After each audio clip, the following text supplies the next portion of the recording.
Você está em mais um Acorda Brasil. Gente, recentemente a jornalista do SBT, Raquel Scheherazade, eu acho que é assim que pronuncia o nome dela, se eu errei, me desculpe, Raquel, foi arrastada para uma polêmica em um de seus comentários porque ela teria falado que é compreensível a ação de justiceiros que acorrentaram um menor que teria cometido crimes na cidade do Rio de Janeiro.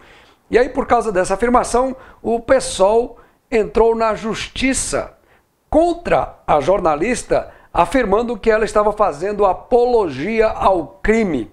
Gente, isso é um absurdo, porque em momento algum ela falou que apoiava essa atitude. Ela apenas falou que num país onde falta segurança e sobra crimes cometidos por bandidinhos, é compreensível a ação desses justiceiros que fazem justiça, então, com as próprias mãos. E eu queria comentar um pouquinho sobre isso nesse vídeo de hoje, rapidamente, porque a raiz desse problema chama-se Estatuto da Criança e do Adolescente, o famoso ECA. Esse estatuto ele foi criado com a intenção de proteger crianças contra abusos cometidos nos seus lares, com relação de pais, mães, enfim, pessoas da família que agridem crianças, e nós sabemos que isso é uma realidade. E aí foi criado esse estatuto, e uma das coisas desse estatuto, mais ou menos, diz o seguinte: que menores de idade não têm noção e por isso eles não podem ser cobrados por suas atitudes. Por isso nós temos visto uma multidão de menores no Brasil cometendo crimes. E aí o deputado Jair Bolsonaro, eu quero que você assista um pouquinho desse vídeo que ele fala um pouco sobre o assunto. Eu volto já para a gente comentar também sobre isso. Quando se fala em menor vagabundo, como esse que foi preso lá no Porto, Rio de Janeiro, você tem que ter uma política para aprisionar esses caras, buscar a redução da maioridade penal e não defender. Não, deputado, me permita a parte a sua fala. Se a gente for diminuir a maioridade penal, vamos dizer de 18 para 16 anos, o que é que nós vamos fazer com esses menores de 15 e de 14 que cometem crimes? Se a gente reduzir a maioridade penal para 14 anos, o que faremos com os de 13 que cometem crimes? Então, tá vendo que não é por aí, deputado. Eu proponho algo muito mais sério. Simplesmente acabar com o Estatuto da Criança e do Adolescente. Aí talvez vá ter gente do pessoal que vai dizer: esse cara é um louco, esse cara é um maluco. Não, não estou louco. Deixa eu dizer uma coisa para vocês. A Constituição brasileira, no seu artigo 5º, ela começa com uma frase que é unanimidade em todos os países civilizados e sérios do mundo. Ela diz que todos são iguais perante a lei, não havendo distinção de qualquer natureza. E aí é o seguinte, o Código Penal brasileiro, isso já é uma coisa bem antiga, já prevê que lesão corporal é crime. E se a Constituição diz que todos são iguais perante a lei e lesão corporal é crime, então a lesão corporal contra o menor de idade é crime, que tem que ser punido por lei. Não é necessário uma lei específica para fazer com que aqueles que agridem menores, que espancam menores, que causam lesões corporais em menores, que matam menores, sejam punidos, porque o próprio Código Penal brasileiro já existe. Aliás, o Brasil é campeão nesse tipo de coisa.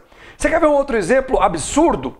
Nós precisamos no Brasil ter uma lei Maria da Penha para definir crimes contra mulheres. Para que isso? Se já existe um Código Penal que determina que a lesão corporal é crime, mulher por acaso não é uma pessoa, a mulher por acaso é um ser diferente que teria que ter uma lei especial para ela. Por quê? Aí estão criando agora lei para homossexuais, estão criando lei... Gente, isso é um absurdo! Não é necessário leis especiais para ninguém, porque a própria Constituição já diz. E aí, deputado, nesse ponto eu discordo do senhor. Nós não precisamos reduzir a maioridade penal. Nós precisamos extirpar o Estatuto da Criança e do Adolescente e fazer com que todos que cometem crimes, independente da sua idade, sejam punidos pela lei. Como é que seria isso? Vamos dizer, um garoto de 14 anos que mata alguém, ou de 15 anos... Essa semana agora eu recebi pelo Facebook um link de uma pessoa que eu nem lembro mais quem foi que mandou, de um menor de 15, eu acho que tinha 15, era 16 anos, ele matou um homem com 100 facadas, contando. 1, 2, 3, até chegar na 100ª. E aí ele foi preso, foi pego, foi levado para a Delegacia da Infância e da Juventude. Chegando lá, ele disse assim, olha, eu vou ficar aqui um pouquinho, depois eu volto, tá, beleza, tá? Quer dizer, um menino que fez um crime horroroso, com requintes de crueldade, e a lei determina, e na minha opinião, eu acho que é pouco, 30 anos para quem mata alguém. Eu acho que nós teríamos que ter no Brasil, nesse ponto eu concordo plenamente com o senhor deputado, nós teríamos que ter pelo menos prisão perpétua no Brasil, e também pena de morte, em alguns casos, em alguns estados, porque nós sabemos que a situação de violência muda de estado para estado. Eu não entendo por que nós temos uma lei universal num país tão diferente, um país tão plural como é o Brasil, mas isso aí já é assunto para outra história. Mas enfim, esse menino de 16 anos sabia que seria solto em seguida. Então o que eu proponho é o seguinte, menores que cometem crimes devem ir para uma prisão de menores. Assim como nós temos prisão para homens e prisão para mulheres, nós temos que ter prisão para menores. E aí esses menores, vamos supor, um menor de 15 anos, nesse caso específico, chegou, matou com 100 facadas uma pessoa. E aí ele seria preso na prisão de menores até completar os 18 anos. Quando ele completasse 18 anos, automaticamente ele seria transferido para uma prisão de adultos para cumprir o restante da pena, simples assim. Nós não precisamos de um estatuto da criança e do adolescente. Esse estatuto, ele cria bandidos, ele cria criminosos de duas maneiras. Por quê? Primeiro, ele cria criminosos mirins, e nós temos visto que o número de crimes envolvendo menores aumentou exponencialmente desde que o Estatuto da Criança e do Adolescente foi promulgado, entrou em vigor. Isso é uma prova inequívoca de que eles sabem sim o que estão fazendo. Porque se eles não soubessem, o número de crimes era para ter ficado mais ou menos do mesmo jeito.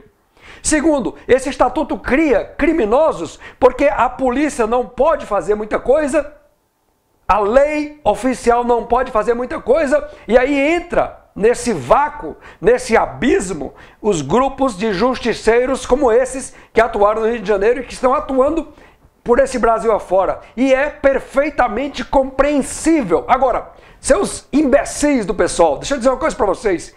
Compreensível não é a mesma coisa de aceitável. Não é a mesma coisa de apoiado. Eu dizendo que eu compreendo, não quer dizer que eu estou apoiando. Apenas que eu entendo o que está acontecendo. Por exemplo, deixa eu trazer aqui um exemplo mais rasteiro para vocês, porque eu acho que vocês têm uma cabecinha de merda, que não conseguem entender nada, ou não querem entender o que realmente é fácil de ser entendido. Imagina a situação corriqueira, a pessoa vai numa máquina dessas de refrigerante, coloca lá o dinheiro, e a máquina de refrigerante engoliu a moeda. Esse cara ficou furioso, porque não...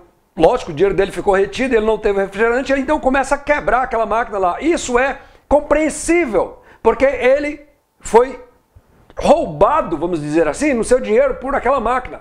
É compreensível a ação dele quebrar. É certo ele quebrar a máquina por causa de 2, 3 reais, o que seja? Não, claro que não é certo, mas é compreensível a atitude dele. Entenderam a diferença? O segundo assunto que eu quero comentar nesse vídeo de hoje foi colocado para mim, deixa eu só ver aqui o nome da pessoa. Foi o Éder Miller, ele não disse qual é a cidade que ele está falando, mas ele me mandou um link, eu vou colocar inclusive esse link na descrição desse vídeo para que você assista. Essa matéria conta que pacientes no Hospital Salgado Filho, no Rio de Janeiro, estão sendo atendidos no chão da emergência. E eu fico pé da vida com um negócio desse, gente. Nós estamos em guerra no Brasil? O Brasil está, por acaso, passando por uma catástrofe natural de proporções bíblicas?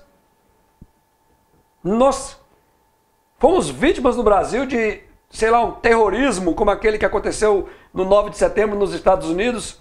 Porque essas cenas de pessoas sendo atendidas no chão, isso é típico de países ou que estão em guerra, ou países que teve, sei lá, que passaram por um cataclisma, ou que um terrorismo, um ataque terrorista de tamanho, sei lá, universal causou. Porque, gente, num país onde não existe uma guerra, não há justificativa para que pessoas sejam atendidas no chão de um hospital. Isso é uma vergonha. Isso é um tapa na cara das autoridades brasileiras. E eu fico pasmo, sabe por quê, gente? Porque no Brasil nós temos o Ministério da Saúde a nível nacional, nós temos as secretarias estaduais de saúde e nós temos as secretarias municipais de saúde, quer dizer, nós temos 3 níveis de organismos para cuidar da saúde pública, e a saúde pública no Brasil é essa merda lamentável que nós temos visto quase que diariamente nos jornais, nas televisões, na internet, no Facebook, em denúncias diárias. Quero perguntar para a presidente Dilma Rousseff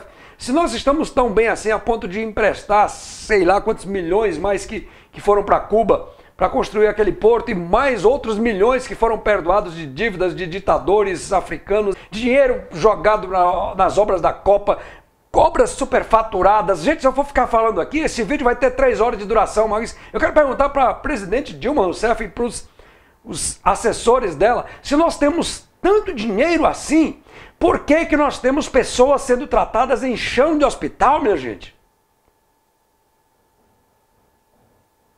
Acorda, Brasil! Caramba! Eu quero terminar esse vídeo mandando alguns abraços. Eu não tenho condição de mandar um abraço para todo mundo que me pediu, mas eu quero mandar... Deixa eu só voltar aqui rapidinho. Eu quero mandar um abraço para o Vinícius Garcia, da cidade de Londrina, no Paraná. Morei em Londrina durante quase 4 anos, uma cidade muito legal.